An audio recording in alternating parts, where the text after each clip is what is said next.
Hoy vamos a explorar uno de esos temas que suenan a mezcla de política, economía y filosofía, el índice de libertad humana.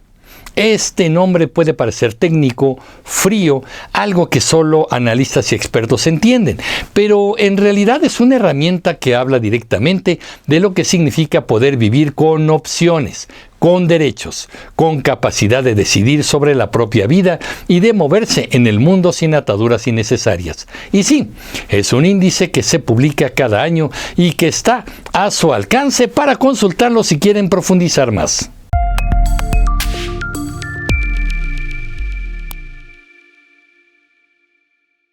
Primero, ¿quién mide este índice? El índice de libertad humana, en inglés Human Freedom Index, es el resultado de un esfuerzo conjunto entre dos organizaciones de investigación, el Instituto Cato de Estados Unidos y el Fraser Institute de Canadá. Estos centros reúnen datos y análisis para evaluar cómo se respeta y se vive la libertad en cada país del mundo. No es un índice inventado desde la nada, sino uno que reúne décadas de información y que compara a más de 160 países y jurisdicciones alrededor del planeta. El enfoque de este índice es bastante interesante. No mide solo si pueden votar en elecciones, sino que combina dos grandes dimensiones, la libertad personal y la libertad económica. La libertad personal incluye cosas como el Estado de Derecho, la seguridad, la libertad de movimiento, la libertad religiosa, la libertad de expresión e información, la libertad de asociación y reunión y las relaciones personales. La libertad económica, por otra parte, analiza elementos como el tamaño del gobierno, derechos de propiedad, estabilidad monetaria, libertad de comercio internacional y nivel de regulación. En otras palabras, no se trata solamente de que pueden opinar o manifestarse, sino de que también puedan emprender, comerciar, proteger sus bienes y tomar decisiones económicas sin trabas injustificadas. Todo esto se reúne en una escala del 0 al 10, donde 10 significa mayor libertad humana para un país o jurisdicción. ¿Y dónde se puede consultar todo esto? Los resultados completos se publican cada año en los sitios web oficiales del Instituto Cato y el Fraser Institute, donde pueden encontrar fichas de cada país, datos desglosados, mapas, gráficos interactivos y los valores de todos los indicadores. Así que si quieren ver cómo se comparan diferentes países, ahí está la fuente principal. Les voy a dejar las ligas en la descripción de este video. Ahora bien, ¿cuáles son los países con mayor libertad humana según el último informe disponible? En la edición de 2025, que recoge datos finales hasta 2023, los 10 primeros lugares estuvieron ocupados por Suiza, Dinamarca, Nueva Zelanda, Irlanda, Luxemburgo, Estonia, Finlandia, República Checa, Países Bajos y Australia. Estos países destacan no solo por altos niveles de libertades personales, sino también por economías abiertas, reglas claras y una calidad de vida que refleja la ausencia de coacción arbitraria. Esa lista puede parecer familiar con países con sistemas democráticos consolidados, economías desarrolladas y sociedades donde el Estado de Derecho funciona con menos distorsiones. La libertad humana en muchos sentidos está vinculada a estas condiciones. Pero si el índice muestra quiénes son los mejores, también muestra quiénes enfrentan mayores desafíos.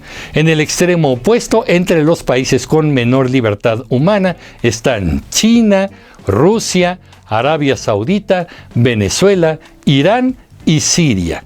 Ubicaciones donde las restricciones a la expresión, la movilidad, los derechos civiles o la libertad económica limitan de manera importante la vida cotidiana de las personas. Y ahora la parte que seguramente más les interesa. ¿Dónde está México en todo esto? Según el mismo índice de 2025, México se encuentra en la posición 91 de 165 con un puntaje que lo coloca por debajo del promedio global y como uno de los países con menor libertad humana dentro de regiones como América Latina. Esta posición dice varias cosas. Por un lado, México tiene libertades importantes como la libertad de movimiento o la libertad de asociación, que están relativamente bien valoradas. Pero también enfrenta retos importantes en otros rubros, como la seguridad, el Estado de Derecho o la protección de derechos económicos y civiles, que arrastran su puntaje hacia abajo. De hecho, en algunas clasificaciones más específicas, México ha sido señalado como uno de los países con menos libertades dentro de América Latina, por debajo incluso de muchos países vecinos, lo que refleja problemas estructurales en áreas como la seguridad y la justicia. Esa mezcla de libertades y limitaciones es algo que vale la pena analizar más allá de los números, porque cuando hablamos de libertad humana, no hablamos solo de una cifra, sino de qué tanto los ciudadanos pueden vivir sin miedo, con oportunidades, con derechos garantizados y con posibilidad de tomar sus propias decisiones sin coerción arbitraria. Y aquí está otro dato importante. El índice no se basa en opiniones subjetivas o en percepciones individuales, sino en 87 indicadores diferentes que se agrupan en 12 áreas clave que intentan capturar la realidad de la vida en cada país.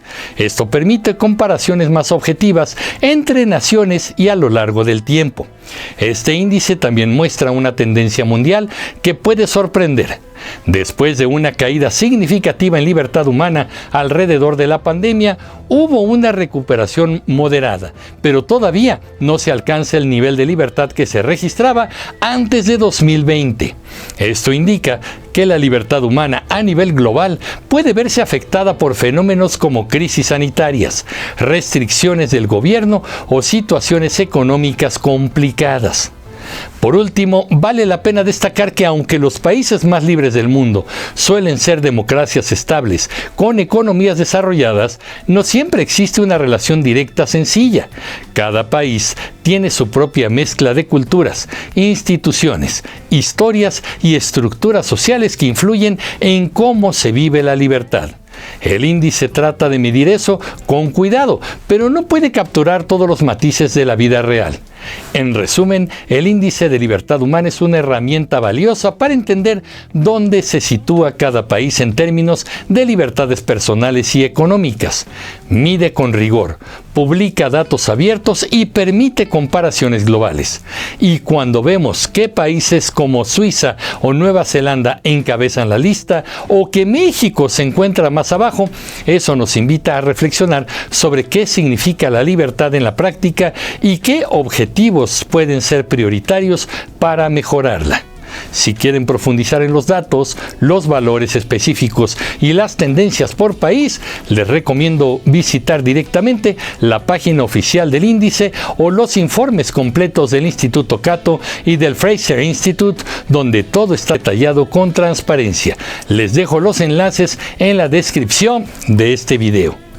¿No es fascinante cómo una serie de números puede abrir una conversación tan profunda sobre cómo vivimos y cómo nos gustaría vivir?